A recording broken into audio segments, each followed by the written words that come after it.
নমস্কার বন্ধুরা, মা ও মেয়ের রান্নাবান্নায় আপনাদের জানাই সবাইকে স্বাগত। সবাই কেমন আছেন? আশা করছি সবাই খুব ভালো আছেন। আজকে আবারও আপনাদের মাঝে এলাম সম্পূর্ণ একটা নতুন রেসিপি নিয়ে। আজকের রেসিপি নিরামিষ বাঁধাকপি। প্রথমে বাঁধাকপিটাকে ভালো করে কেটে ধুয়ে নিয়েছি। এবার একটা পাত্রে জল দিয়ে বাঁধাকপিটাকে সেদ্ধ হতে দেব একটুখানি লবণ দিয়ে। বাঁধাকপিটা বেশ ভালো করে সেদ্ধ হয়ে গেছে, এবার নামিয়ে জল ঝরিয়ে নিয়েছি।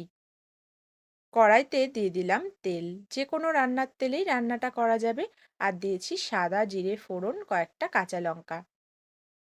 ফোড়নটা ভালো করে ভাজা হয়ে গেলেই দিয়ে দিলাম বেশ কিছুটা মটরশুঁটি আর টুকরো করে কেটে রাখা আলু।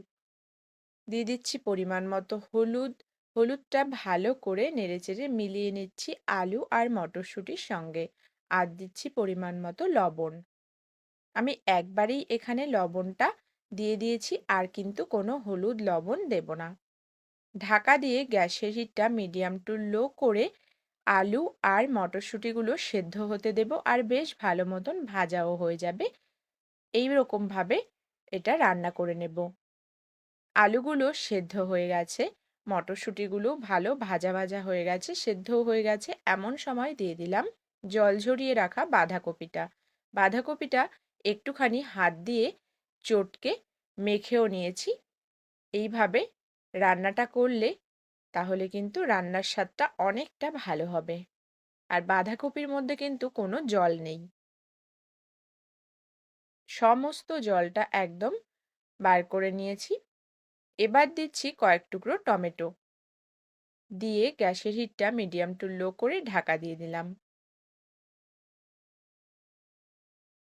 আমার চ্যানেলে নতুন বন্ধু হয়ে থাকলে চ্যানেলটি সাবস্ক্রাইব করে আমার পাশে থাকার অনুরোধ রইল।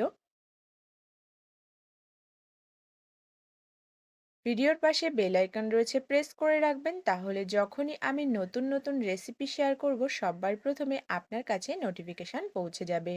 নামানোর আগে দিচ্ছি একটুখানি গরম মশলা গুঁড়ো, আর দিচ্ছি ভাজা জিরের গুঁড়ো, আর একটুখানি চালের গুঁড়ো।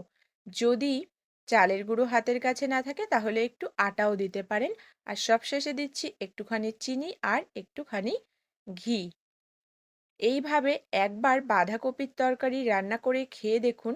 রুটি, লুচি, পরোটা, ভাত, খিচুড়ি সমস্ত কিছুর সঙ্গে খেতে কিন্তু খুব ভালো লাগবে।